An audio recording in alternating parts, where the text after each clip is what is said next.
Pinagpalang araw po para sa ating lahat. Ipagpaumanhin po ninyo na hindi ho kami kaagad nakapagbigay ng mensahe sa inyo ng pagpasok ng bagong taon. Ganun pa man, hangad ko po na tayo pong lahat ay umunlad at magkaroon po talaga ng pinagpalang bagong taon sa 2026 na ito. Bagamat ating pong challenge ay napaka-uncertain ng panahon, hindi po ibig sabihin na hindi na tayo pwedeng umunlad at hindi na tayo pwedeng mamayagpag.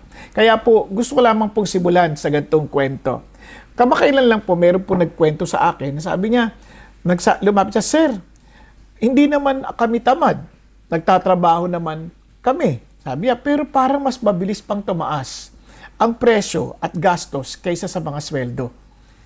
Hindi siya nagmamakaawa nung kwento niya ito. He was just asking a question many Filipinos are quietly carrying.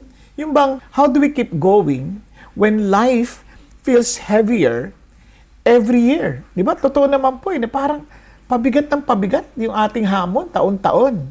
Now, sa paglakad po natin ng taon 2026, ang question po na yan ay kahit saan nyo matatagpuan. Ngunit, ang salita ng Diyos ang nagsasabi sa atin na hindi nangako ang Diyos sa isang madaling daan, pero nangako siya na sasamahan niya tayo sa ating lakbayin.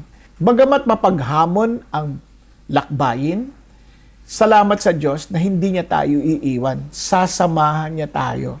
So ito pong unang bagay na galante maintindihan. Meron po talagang hamon sa buhay. Meron pong economic pressure, marami po, may political pressure, may disaster, natural disasters, marami pa po. Kaya merong isang mag-asawa, nagtatrabaho sila, nagpaplano sila ng mabuti, kung nag-iipon, unti-unti. Pero pag taas na ng presyo, lahat ng kanilang plano biglang sira na. At biglang may emergency pa, biglang nagkaroon sila ng takot. Siyempre, mga desisyon na biglang napakahirap na. Yung para bagang yung inipon nila, biglang nawala na lang na parang bula. Hindi naman takot sa trabaho ang mga ito, takot lang silang magkamali. Kaya yung pressure sa kanila napakabigat. You see, fear doesn't always come from laziness. It often comes from uncertainty. Kaya naman, sabi ng Panginoong Jesucristo, do not worry about your life. Your Father knows that you need them. Kaya alam niyo, napaka-importante sa atin, nakaangkla tayo sa Panginoong Diyos. Na siya po ang ating tatay. Nagmamalasakit po siya sa atin. Hindi siya isang distant na Diyos. He is a very personal God. Talagang gusto niya, kaya nga tinawag siyang Father. Just to remind us that He cares for us so much. Siyempre sa iba, pag sinabi yung Father, masakit pa sa kanila, hindi sila maka-identify ng maayos because they have an absentee father. Malayo yung tatay nila. Kung hindi man, parang walang pakialam. Parang magagalitin pag nangangailangan. Pero sabi ng Bible, if yung pinakamabait na tatay sa lupa can give us what's best and good for us, how much more your Heavenly Father. Alam niyo ba sa Bible, ang tawag sa pinakamabait na tatay who cares for our needs? Evil in comparison to God. If you evil fathers know how to give good gifts to your children, how much more your Heavenly Father who is in heaven. Kaya, kung ma-feeling nyo hindi mabuti yung tatay naman ninyo, kaya hindi kayo maka-identify agad when I say God is our Father and very personal, isipin nyo lang to. At least alam niyo na mayroong mabuting tatay. At yung pinakamabuting tatay, evil pa yon in comparison to our God. And our God is our Father. So instead of worrying, you run to Him. Totoo rin naman na may natural disasters, katulad doon ng pagkatapos po ng bagyo, meron po isang barangay na ito lang, pagpasok pa lang ng taon, may bagyong Ada na kaagad. Diba? Sira ang mga bahay, nawalan ng appliances, yung iba hindi na makatulog, at minsan nawalan na rin ng pag-asa. Pero alam niyo po ba, sa isang barangay na meron din pong nakaranas ng bagyo in the past, ito po ang nangyari. Yung mga magkakapitbahay nagtulong-tulong, nagbigayan ng bigas, at meron pong mga grupo ng Christians na binuksan lang ang pintuan ng kapilya para tanggapin ang mga tao ito, and they prayed together. Kasagitna ng maputik na daan. Alam niyo po, sometimes yung sufferings na nandun po yung takot, pero nandun din po yung compassion, yung pagmamalasakit sa bawat isa. Kaya napaka-importante rin ng community sa mga ganung pagkakataon. Siyempre may mga ilan din na pagod na rin emotionally.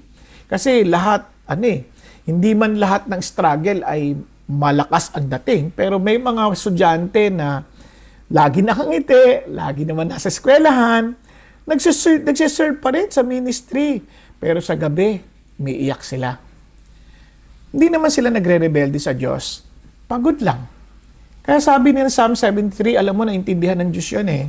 Sa verse 26, my flesh and my heart may fail. But God is the strength of my heart.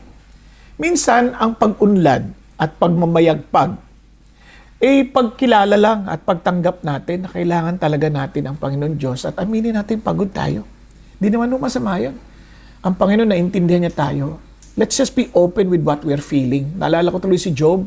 He was very open. Sabi niya, gusto kong kausapin ng Diyos. Gusto kong maintindihan itong nangyayari sa akin. Hindi masama yun. Ang mahal, intindihan natin na meron tayong Diyos na nagmamalasakit talaga sa atin and is willing to listen to us. Alam niyo po, ito po ang katalinuhan para po tayo mamayagpag at umunlad sa year 2026. Una, stay rooted in God's Word. Parang yan eh. Di ba? Sa bagyo. Meron pong isang binagyo na hulat. Sira na yung bahay, sira na yung paligid, pati bakod. Pero may isang puno na nakatayo. Yan, punong mangga, ang tibay-tibay. Bakit? Kasi malalim yung ugat. Yung ugat na yun ang nagpapatibay. Yun ang, kaya napaka-importante.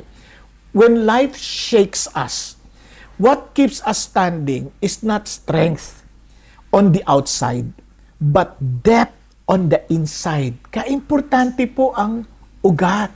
Importante na kaugat tayo sa salita ng Panginoon. Sinasabi ng Lord na, if you hear my teachings and apply them, you're like a wise man who builds his house upon the rock. Di ba? Darating ang ulan, darating ang hangin, ang baha, pero mananatili itong matatag. Naalala ko din yung sa Psalm 1 babasahin ko lang din po sa inyo. How blessed is a man who does not walk in the counsel of the wicked, nor stand in the path of sinners, nor sit in the seat of scoffers. But his delight is in the law of the Lord, and in his law he meditates day and night. He will be like a tree firmly planted by streams of water, which yields its fruit in its season, and its leaf does not withers, and in whatever he does, he prospers. Ibig sabihin, kahit ano pang bagyo yan, kahit ano basta matibay yung pinag-uugatan yan, ang salita ng Diyos. Yayabong yan. Nauunlad yan. Kaya yan din ang paalala ng Diyos sa ating lahat. Lalo nating laliman ang pagkakilala sa Diyos. Aralin natin ang kanyang salita. Talagang makinig tayo at talagang unawain natin ng mabuti. Now, alam niyo, ang pangalawa po is always choose wisdom over fear. Alam niyo, may isang babae nagsabi ng ganito. Nasabi niya, tinigilan ko na magdesisyon sa gabi. Bakit? Kasi napansin niya, pag yung takot, nagsasalita ng malakas nung pagpagod siya. Kaya sabi niya, kaya ayoko na magdesisyon sa gabi. Gusto ko sa umaga na pag nakapag-meditate na ako sa Panginoon. Kaya sabi nga ng Proverbs, diba? Trust in the Lord with all your heart. Lean not on your own understanding. Di ba? Importante yun eh. Kasi alam nyo, yung wisdom, yun ang nagbibigay sa akin ng pagkakataon, hindi tayo nagmamadali. Pag takot tayo, magmamadali tayo eh. Kaya sa decision making, huwag tayo magmamadali. Always learn to seek God's counsel. Always learn to really trust in His words. At talagang halapin natin na talagang, Lord, yung kayo po masusunod. Kaya in 2026, if you want to be filled with wisdom and decide with wisdom, matuto tayong manalangin. Tuto tayong humingi ng payo. At tulugan natin muna bago tayo magdesisyon. Kasi minsan pag nagmamadali tayo, nawawala yung objectivity natin eh. Pag nauna yung takot sa atin, nawawala yung matalas sa pag-iisip. Kaya sometimes faith looks very practical. Kaya intay lang. At ito pang napaka-importante, strengthen community. No? Meron ka bang strengthen community? No? Para lang maliwanag tayong lahat ha? Kasi baka nalito na kayo sa mga sinasabi ko. Unang-una, kailangan natin ng maliwanag na ugat. Diba? Yung ugat, pinag-uugatan natin. So, importante po yung wisdom from the Lord na pinag-uugat, talaga nakaugat sa salita niya. At lagi natin pinipili ang katalinuhan over fear. At ito po, yung meron tayong komunidad. Remember, sa Christianity po, hindi tayo mag-isa. We're part of the body. Kaya sabi nga ni isang matandang buyuda, sabi niya, hindi ho ma-absent sa church. Sabi niya, kapag mag-isa ako sa bahay, malakas ang lungkot. Pero kapag kasama ko yung mga kapatiran, bumabalik ang lakas ko. Di ba sabi naman ng Bible yon, carry one another's burden and fulfill the law of Christ. Kasi we are not meant to be alone. We are meant to be part of the body. Kaya we may not solve someone's problem, but our presence might help them survive it. Kaya importante we fellowship with them. If you have a D group, join a D group. Huwag nating hanapan yung D group natin. Let's be a contribution to them. Di ba? Kaya learn to be part of the community. Ulitin ko lang sa larawan ng katawan, hindi kayang pagsilbihan ng kanang kamay ang kanyang sarili. Ito po, magiging pakinabang at nararamdaman niya rin yung pakinabang na yun kapag siya po ay naglilingkod sa iba. Pag nangati siya, hindi niya makakamot sarili niya. Pero pag nangati ang ibang bahagi, makakamot niya yung mga parting maaabot niya. Sa pagkain, di ba? Ibig sabihin, we are to serve. And by serving, doon sa part ng katawan, in the community, doon tayo lalong lumalago. Kaya nga ang kasunod kong sasabihin sa inyo, serve even when you feel you have little. Kahit na sa palagay mo, napakakonti lang nito, ano mamayaambag nito? Sabi nga na isang nanay na nagpack po siya. Umiyak po siya, sabi niya, maliit lang ito. Pero palagay ko, makakatulong to ng malaki. You see, in Acts 20 verse 35, pinapaalalahanan tayo, it is more blessed to give than to receive. Kaya serving doesn't require abundance. Ang halaga yung kagustuhan natin talagang maging pagpapala sa iba. Ang panlima na gusto kong iwan sa inyo is, humawak tayo ng mahigpit sa isang pag-asa na binibigay ng Diyos sa atin. Meron pong nawalan ng trabaho, sabi niya, nawalan akong trabaho, pero hindi ako nawalan ng pananampalataya. Sabi, hindi ko alam kung paano, pero alam ko kung kanino. Ay, importante yun, kanino ako nagtitiwala. Kaya nga sa Hebrews 12, lagi pinapaalala ng Panginoon Diyos that we belong to a kingdom that cannot be shaken. Hope is not pretending everything is okay. Hindi mo kailangan magkunwari. Diba? Hope is trusting God even when it's not. Kumbaga, kahit na hindi mo naintindihan yung mga nangyayari, you still believe that the God you're trusting knows exactly what's going on. And His heart, He allowed it because it is for our good. Yun ang laging isip ng Diyos. Sabi nga, ba, all things work for good for those who love Him and walk according to His purpose. Kaya importante, mahal mo ba si God? Lumalakad ka ba ayon sa Kanyang kalooban? Now, alam nyo, gusto ko po magtapos sa ganito. Alam nyo, nung pumasok po ang bagong taon, ang na-meditate ko po yung pong buhay ni Job. Talagang he lost everything. Hindi ho nakakatuwa yun. Nakakalungkot po. He even lost his children. Pero alam nyo, isang bagay po na nakakatuwa. The Lord was with him. The Lord listened to his cries. The Lord answered him. Though he did not answer all his questions, he just gave him a tour of how God created the universe, how created everything in the universe. Yun lang. And that was enough for him. Just to see God face to face, hearing Him speak personally, that was enough for him. Alam nyo, kaya nga sa buhay, hindi naman mahalaga yung sagot agad o kaya yung comfort agad. Ang pinaka-importante, yung presence ni God.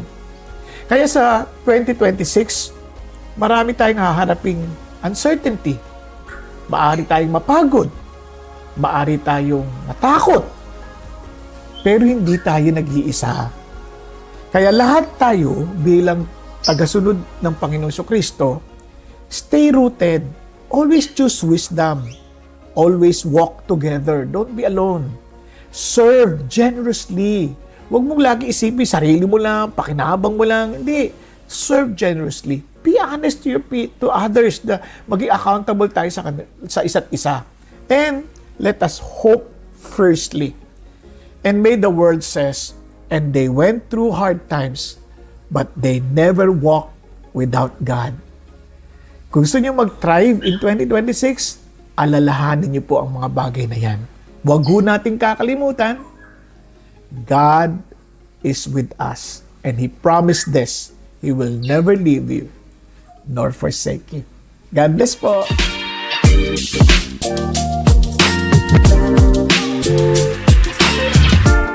Abangan nyo po pala, next week ha, samahan nyo po kami. Meron ho kaming bagong kasama na magugulat at matutuwa ho kayo. At ipapakilala ko siya sa inyo next week sa ating pong Payong Kapatid. Ganun pa man, gusto ko rin pa rin sabihin to sa inyo, kahit wala ho yung mga kasama ko ngayon, umulan man, umaraw o bumagyo, basta ho, kailangan nyo ng payong. Andito lang po ang Payong Kapatid. God bless!